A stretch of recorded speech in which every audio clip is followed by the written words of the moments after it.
Have you ever noticed that most of us, most people, we know there's a hard conversation that we should have, but we keep putting it off. We don't do it. I mean, it could be with a coworker, a family member, somebody we're walking on eggshells around, a friend that we feel disconnected with. We avoid these conversations because I believe we don't want to make things worse, and we don't want conflict. We don't want rejection, and ironically, that avoidance, it feels a lot safer than just having the talk. So it also quietly creates resentment. It creates distance. It creates anxiety. A lot of consequences to it. So here's what I've learned. The problem isn't that we don't know how to have the hard conversation. I mean, there are some things that we need to learn and refine and everything, but it's that we don't want to make a few key decisions before we have the conversation. Those key decisions can be painful, but they give us the inspiration to have the hard conversation. So today we're going to talk about these 3 key decisions that will dramatically increase the chances that a hard conversation goes well.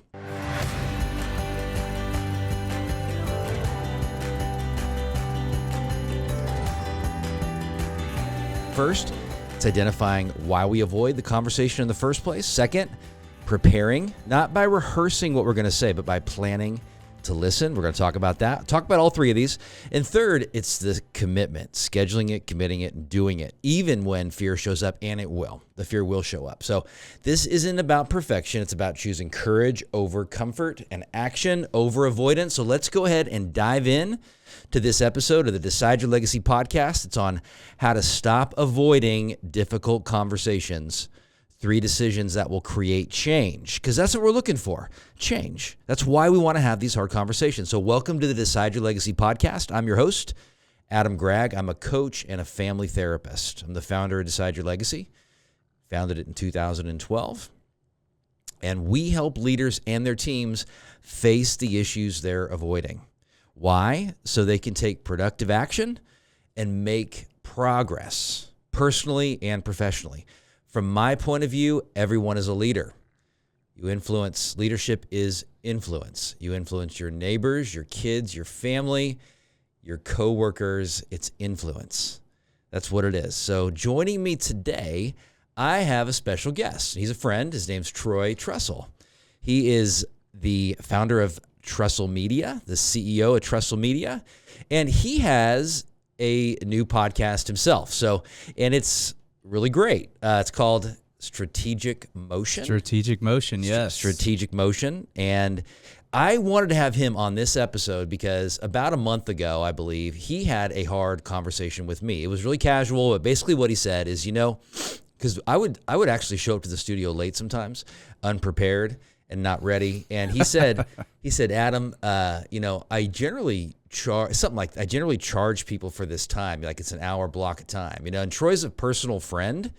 And so I think it was a hard kind of topic to broach, but he did. And since then, although I didn't like it at the time, since then, it's challenged me to be more prepared and to show up early. And, since then, have I been better? You have been better. You show up on time. And prepared. And the podcast, I feel like, might be getting a little bit better because of that. Yeah, and that's good. So it is. So, Troy, will you share some things about yourself personally and professionally, kind of to get this thing started here? Yeah, so I own Trussell Media, which is a video production company. We do everything from website videos, client testimonials for businesses, commercials. We also have the podcast room, which we are sitting in now, which I started about 3 years ago. When I started leasing this space, we started the podcast room. But we have all kinds of people coming here for the podcasts, different things like political podcasts we've talked about, there's been pro wrestlers in this room. Wow. Like, I'm glad the table's still here. Oh, yeah. They might have gotten in a fight and broken the table. They didn't actually pretend. They weren't going to wrestle. They weren't wrestling in here, but I don't know. You put a couple of them in a room. They're fired up. You never know what's going to happen, right? So, but yeah, the podcast room has been really great. I've gotten to meet a lot of different people in the community, and it's where they can come and record. About personally? Personally? Yeah. Tell us about yourself. Well, so I'm married. I've been married 16 years. This past October was 16. We have 5 kids.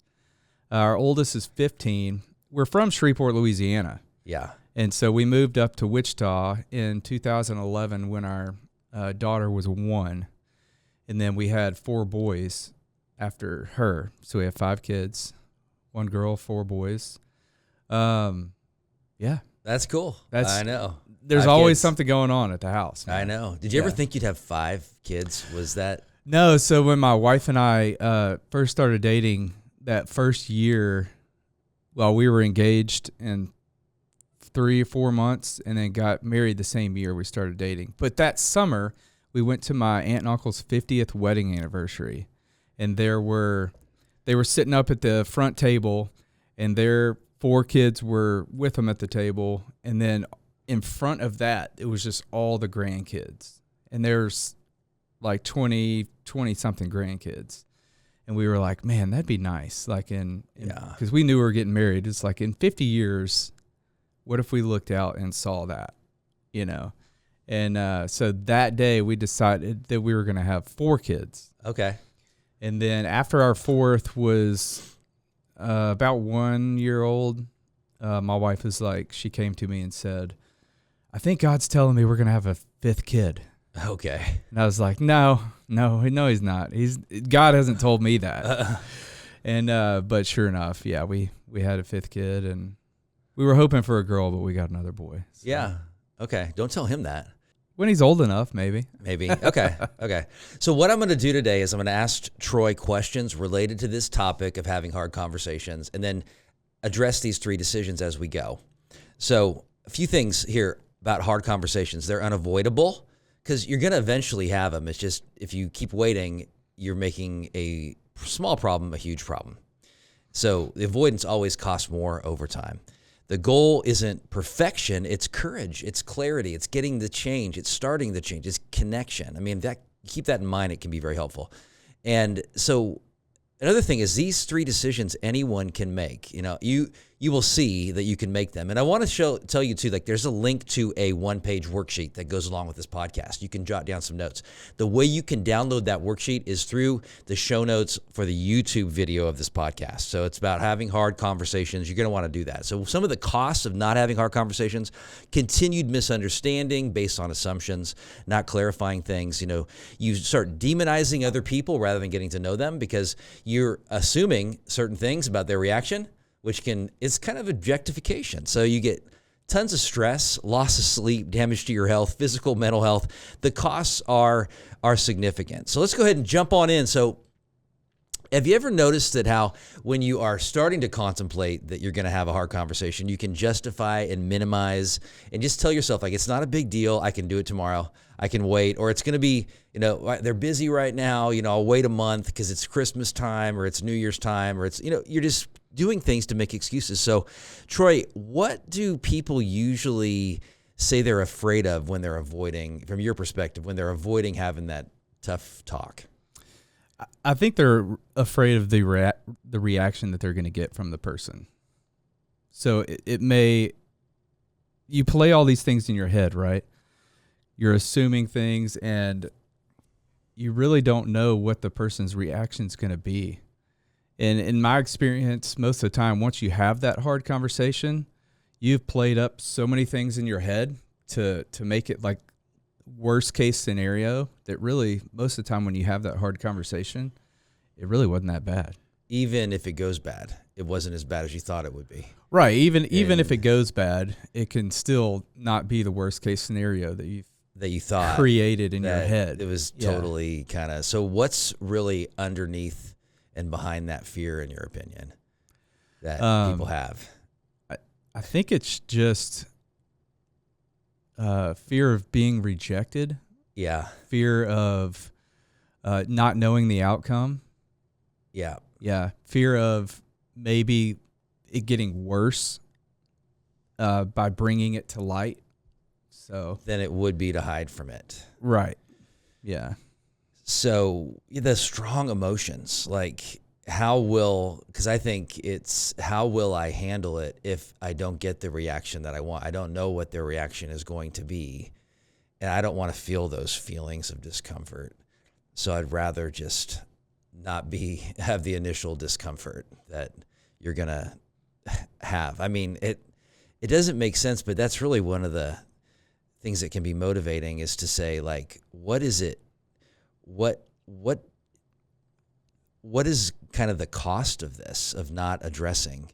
Can you kind of share, like, how does avoidance hurt us long term, and how might it protect us short term? Yeah. So in the short term, you're staying away from the conversation so you feel better about it. Like, oh, I'll get to it. You're procrastinating, basically. You're doing, yeah. Yeah. And that thing you're doing instead might be kind of enjoyable that you, yeah. Right. Yeah. And you're telling yourself, like, I'll get to that. I'll set aside time for that and do it when it's crazy, when it's crucial and necessary. Right? It's crazy. I know. And even something like, I don't know if you find this true, but if I'm going to, and I tell myself I'm going to make these calls, I'm going to have these hard conversations, then all of a sudden something I really hate doing becomes appealing. Like, washing dishes. It's like, I'll just do that. I got to do that before. Oh yeah. Or I want to go clean the car. I'm going to go wash the car. And I may not like doing that, or wax the car or something. Like, oh man, it's like, so, and what changes when someone gets honest about the real reasons that they're avoiding? I think things come out, right? Like truth comes out. Once you start talking, somebody starts asking you questions about why you're not doing something, then the truth comes out. Yeah. And the truth, a lot of times, especially in avoidance, it can hurt. I had a recent interaction with some friends that were asking me some tough questions, and I was in a spot where I couldn't avoid, and the truth came out. What do you mean you were in a spot where you couldn't avoid? Well, I was in basically a business meeting where I couldn't run away. And so I was getting asked some tough questions, which was good for me. And the truth came out in those tough questions. And how did that impact you? It lit a fire under me to actually go and make things happen. Okay. So, without getting into too many details there, but. So why should business leaders, yourself, others that listen, should they take this topic seriously? Well, I think you're missing out on things in life by avoiding, whether you're trying to have a hard conversation to mend a relationship, or you're trying to have a hard conversation to get further down the road with somebody in business. I think you're just setting yourself back if you're avoiding it. Mm-hmm. So if you don't have the hard conversation, then the longer it's going to take you to get to where you're going, especially in that relationship with that person, or maybe it's a business transaction. It's going to take longer to get fulfilled. Those types of things. So here's the first decision for you to make, is to identify why you avoid. And to identify why you avoid. So if you can break it down and dig deep and say, well, here's how this situation is connected to something else. I'm just assuming that this is going to go bad. It's not necessarily the same situation. Like, for example, I had a number of hard conversations when I was in California with my family recently. Yeah, we talked about that. And so the last episode I told you I was going to talk to my sister and have a hard conversation, and I did talk to my sister. I waited and procrastinated on that one. I didn't have it the next day or even the day after that, but I did have it. And then, but I had a hard conversation with my parents, and it was centered around, and it was with my two siblings. It was centered around what would happen if mom passed away? What would happen if dad passed away? What do you guys want in the future if you're both really healthy like you are now? And it was very difficult. I mean, it was like, wow, my mom had such a strong reaction, and my dad had a strong reaction too. But we had it, and it took an hour and a half, and it actually ended up being a very positive interaction. And we're going to follow up on it, hopefully, but it's difficult. So if you identify why you avoid, you're getting self-awareness, and then you're going to be less reactive over time, because you know it's not this current situation, it's related to a past situation. It's important to remember that avoidance isn't weakness. It's like procrastination isn't weakness. It's not that you're a weak person. It's just telling you there's some pain you need to face. It's telling you that there's growth. There's a really great growth opportunity ahead of you if you face things here. And it'll help as you practice it. So that's the first decision. I mean, it's a difficult one. I mean, to really step back and look at your life. It's uncomfortable. It's what you went through when you mentioned that business group or the business meeting. You know, they were asking you hard questions. So have you ever noticed that, Troy, people in a hard conversation, when they come to you, they'll kind of storm in and they'll harshly start up the topic and then it kind of goes south.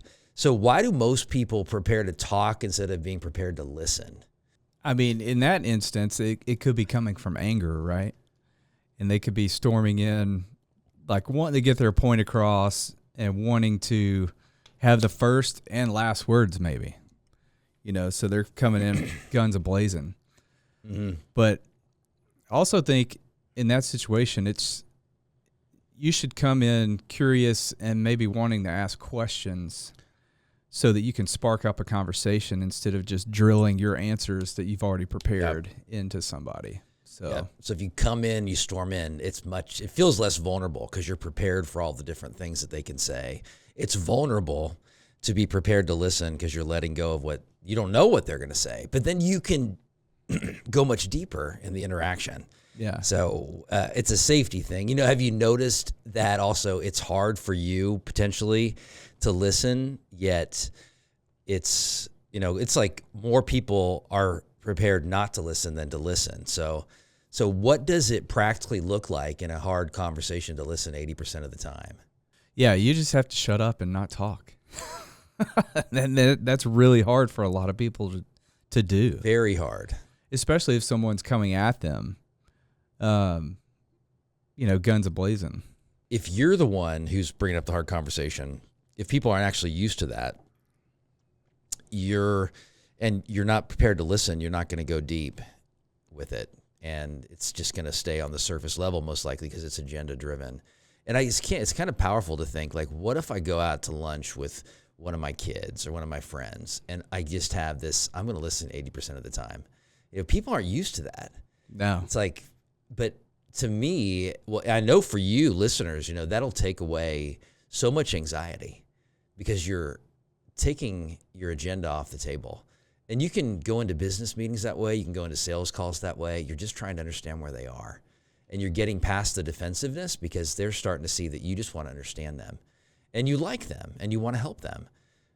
But why is it so counterintuitive to do that is the question. And how do you think, Troy, because I've noticed this, and this is what I'm mentioning, how do you think listening lowers the defensiveness in other people when they know that that's your posture?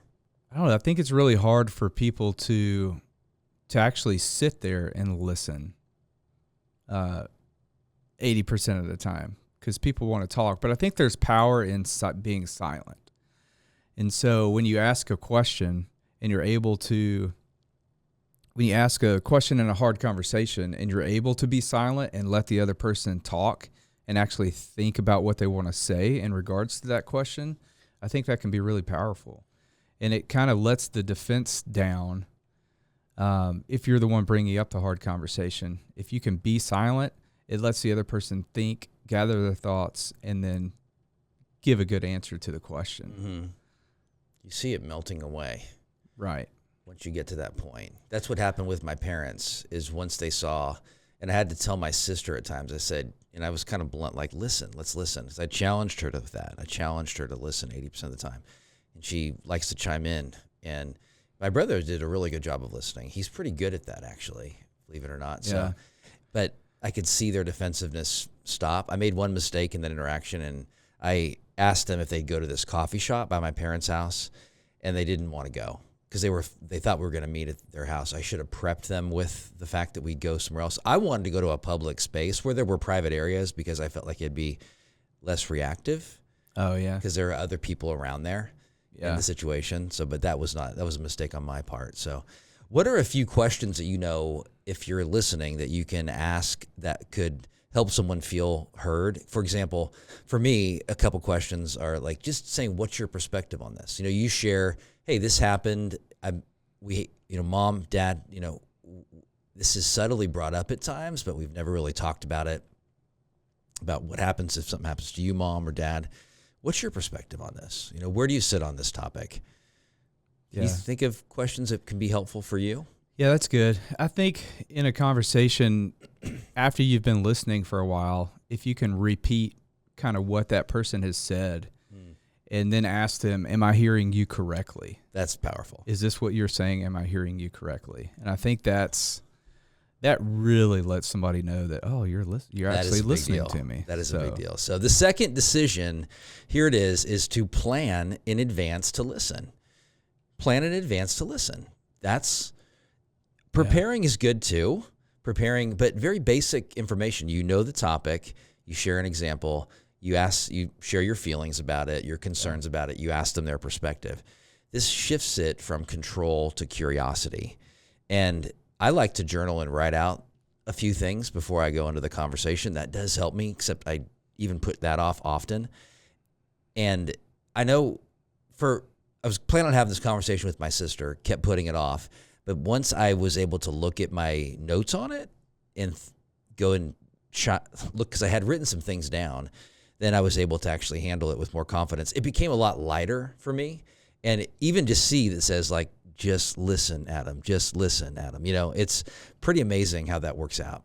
Being heard matters more than being right. And if people know that you hear them, then they're going to start letting their guard down. So what would you say, Troy, is one of the biggest challenges? I love to ask this question to people, what's one of the biggest challenges you've had to overcome? And how did hard conversations relate to that situation? Putting you on the spot here. Well, I'm thinking of like a recent interaction I had with one of my kids. The hardest thing for me with the kids is knowing how to address the hard conversation, right? Because being a dad, I don't want to say the wrong thing and lead them down a wrong path. But recently, one of the kids, they fired me up. And I had to walk away from the situation. And my wife was like, hey, you really need to go patch that up. You need to fix that. If you're the one that left the situation abruptly and the kid is hurt by it, you're the one that needs to go patch that up. Because I went to my wife and was like, you need to go talk to them, because I just can't do it right now. And she was like, no. Like, if you're the one that hurt the feelings or did the wrong thing, you're the one that needs to go patch that up. And so it took me 15 minutes to actually have to calm down and get myself in the right mindset and go apologize and finish the hard conversation we were having in a positive light. How did it go? It turned out okay. I mean, I think there was still some hurt there, but we both came out of it better. Was that with your daughter? No, it was with one of my boys. Okay. So, yeah, it's usually with one of the boys. Okay. When it's a hard conversation like that. So it's been a challenge. I just have one daughter, and I saw her. She's almost 19. And we were having dinner as a family at a restaurant, and I don't know why I did this, but I just had these moments where I'm compelled, and I asked her if she'd been wearing her retainer. This wasn't good. Well, are you paying for the retainer? Well, I mean, I paid for the braces. I mean, at least I paid for half of the braces. So, and she had the braces from age 12 to 15. So it's been a while since it's been off. It's been like 3 years. But she responded in a way kind of defensively. Yeah. And in my mind, I felt justified and rationalized it. But it did trigger the fact that I need to talk about this topic of me and my relationship with her. I was wrong for that. I mean, I was wrong for bringing that up, but it did trigger me to say, like, I got to connect with my daughter and talk about our communication and working on it. Yeah. And I remember thought about, like, it'd be really great, Emerson, if we have got our own family counselor to help us with our communication. And she agreed to that, actually, but it led to a good conversation. And so why do you believe, because I believe that if you don't commit to it, like your wife challenged you to commit, if you don't commit to it, it's probably not going to happen. And it can just go on and you just wait and it never happens at all. So why don't these hard conversations happen unless you commit? Because you'll just keep putting it off. Yeah. If you don't, you say it all the time in your podcast, like you gotta take action and you gotta commit to doing something. And, I have a business coach and he tells me the same thing. He's like, when are you going to do it? What time are you going to do it? And you need to write it down. Yeah. Because if you don't, and I'm a list guy, if I don't have something on my list, like it's not going to get done. And so if I have to have a hard conversation, it needs to be itemized on my list that I'm crossing stuff out that I need to get done. Because if I don't do that, I'll just continue in my head making up stories to why it's good that I can put it off. So what's the likelihood if you write it down that you're going to get it done? Oh, 100%. Really? Oh, yeah. Just by writing it down? Just by writing it down. Even without on accountability on it? Yeah, I'll get it done. You'll get it done? Yeah, it's crazy. Okay. That's pretty cool. Yeah. And some people will often say, well, I'll get it done eventually, and I'm going to get it done, once I have the time, or once I get my CRM set up, or once I get my thoughts aligned, or once the timing's better because it's no longer the holidays or whatever. So what do you say to somebody else who says, like, I'm waiting to get to when I feel ready? Yeah, you're never going to feel ready to do a hard thing. There's only so much preparation that you can do to take action on something. And if you're just making excuses, if you keep, when you say that, yeah, when you say, oh, I need to do this before I do that, and on and on and on and on, you're just making excuses. It's like a good friend of mine told me I have a hard time making sales calls. I loathe making sales calls. Yeah. And my friend was telling me the other day, like, there's no bad time to make a sales call. You just have to make them. Yeah. Period. Because, you don't know what the other person's doing. You don't know where they're at in life. You don't know if they're at work today. We're around the new year. Like, just start making calls. Just do it. And the crazy part about it is you feel energized, even because you did it. Like, at the end of that, you're like, I did it, and I feel like I can handle this again. And I learned some things here, even if they were bad. Yeah. So the secret is doing it when you don't feel ready. Right. And you're building this plane while you're flying it, or you're building your house while you're living in it. You're still living in it while you're redoing the kitchen. It's okay. Yeah. And that's just how it's always going to be. Even whenever, if you're growing, you're still going to be building things that you don't feel prepared to handle or live in or fly. Yeah, especially in business. And one of the things I tell a lot of my clients is, with video, if you want to start a podcast or you want to make some videos, start a YouTube channel, any one of those things, your first few, it could be your first 20. They're going to be terrible, but you just got to commit and take action and do it. First few podcasts, they're just not going to be great. Yeah. But you're going to get better. But you're going to get better behind the microphone. You're going to get better in front of the camera. You just got to commit. That's inspiring. And do it. Yeah. It's super inspiring. So how does taking action regardless of the outcome? So if you say, dude, your first 3 podcasts are going to suck, but let's just get them done. Yeah. How does that build confidence in people? By sucking. Like that, kind of counterintuitive, you know what I'm saying? It is. Because people are going to see that stuff, they're going to see those first videos. And so what do you tell them? So as you get better, you can use that to your advantage later on down the line. So you can, if you're telling other people, hey, I got this podcast, it worked really great for me, a year down the road, they could tell somebody the same thing. And in their podcast, they could say, hey, you should go back and watch my first 3 episodes that I did, because they're pretty hysterical now compared to what we produced today. That is crazy. But you know what? If people like your podcast, they go listen to those episodes. Right. I know. And that's kind of because this is the 184th episode of this podcast. I think they're going back, and every day people are listening to number 1 through 10. Yeah. And but I don't necessarily think, I don't listen to number 1 through 10. They're probably not your best content. But okay, I mean, that's cool. So should I redo number 1 through 10? I think you should. Redo them? Well, not redo them and don't replace them, but like redo them and say, go through the content again and say, hey, you know, 184 episodes ago, we had episode number 1 and it was on this topic, and we're going to review it again. In May of 2020. That's when it was done. So 6 years later. I know. It was on anxiety. I remember that. But because I was so anxious doing it. So what's the real win when a hard conversation doesn't go perfectly or doesn't go well even? Yeah. Well, the real win is just you took action and you did it. You know, you actually faced your fear, you punched fear in the face, and you actually did the deed.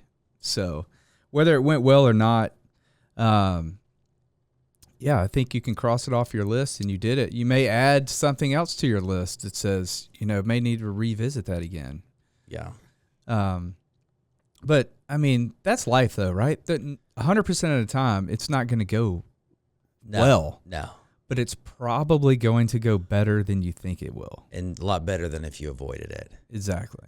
So, and I think about the timing involved, and that timing is important. So the timing, you tried to have the hard conversation, but they said they'd rather wait. Well, at least you brought it up and they're thinking about it.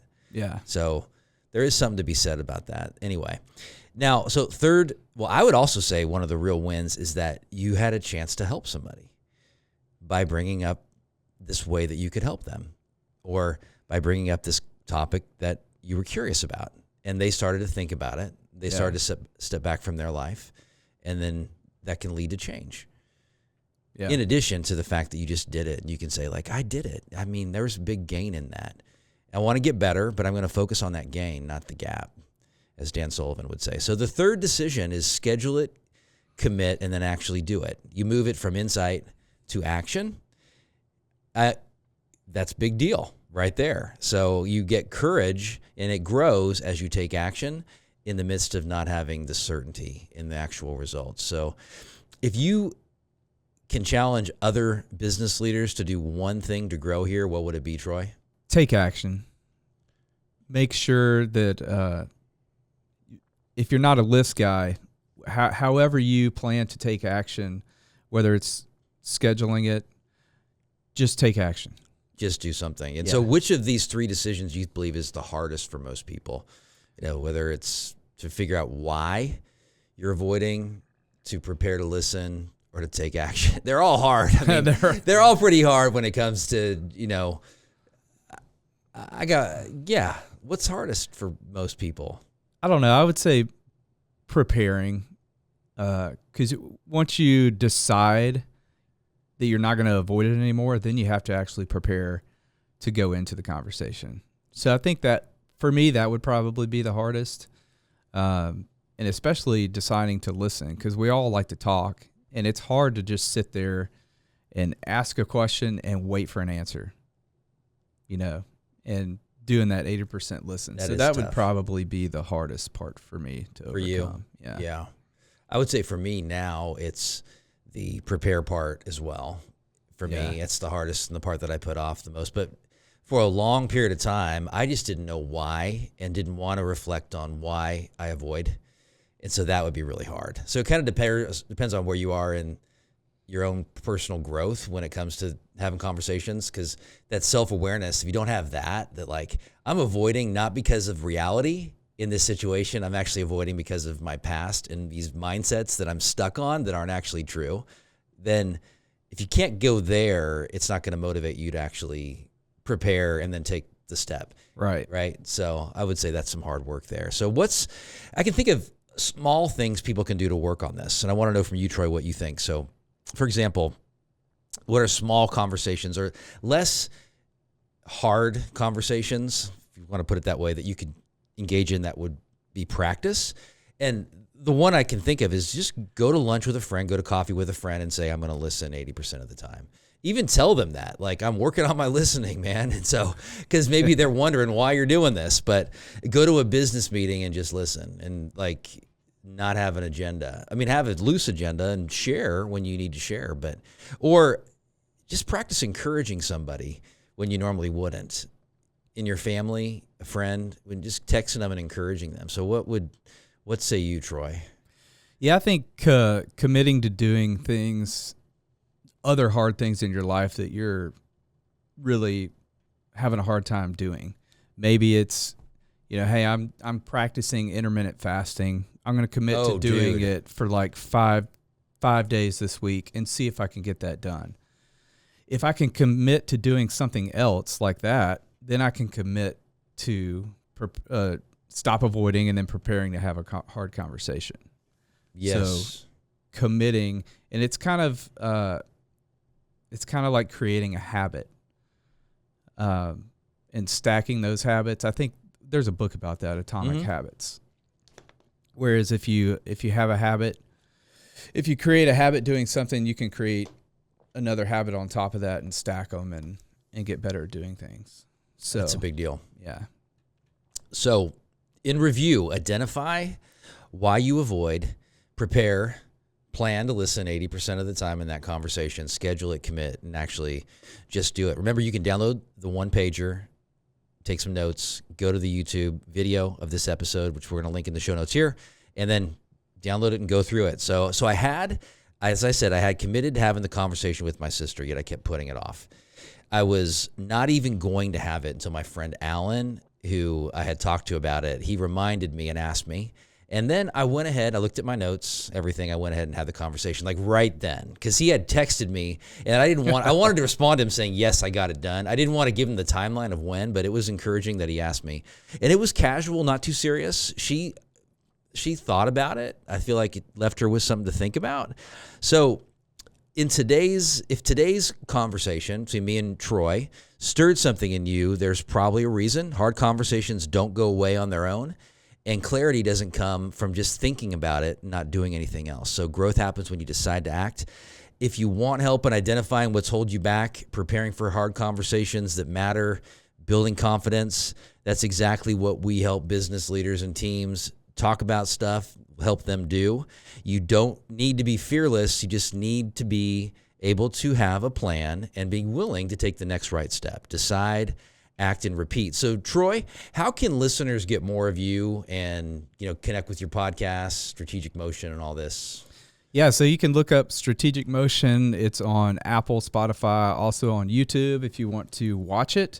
Or you can go to trussellmedia.com. That's TRUSSELL media.com. Check it out. It's very good. He just got it started maybe like 2 months ago. So there's just a handful of episodes, right? A dozen episodes, something like that. 8 episodes. Eight episodes so far, and cool. Release one every Tuesday. So okay, check him out. So what have you gained and what action are you going to commit to taking? That's my question for you. If you got insight from today, which I know you did, the most important thing is that you take action on that insight. I think you probably got that message from this episode. 80% of positive transformational change is action. Only 20% is insight. Got insight today. So take action. Follow me. Subscribe to my podcast on Apple or Spotify. Decide Your Legacy. Give it a rating and review. And another way that you can engage is to check out Shatterproof Yourself Light. These are 7 small steps to building self-confidence. There's a worksheet, video. You can check that out there. To decide means to eliminate other options. It's like you're deciding is saying, I'm going to give it a shot. I'm going to commit. I'm going to do something. Your legacy is the impact your life has on other people. There's no positive change until you decide to change. You decide your legacy. You make the changes. So I want to close the way I always do. Live the life today that you want to be remembered for 10 years after you're gone. You decide your legacy, nobody else. I appreciate you greatly, and I'll see you next time.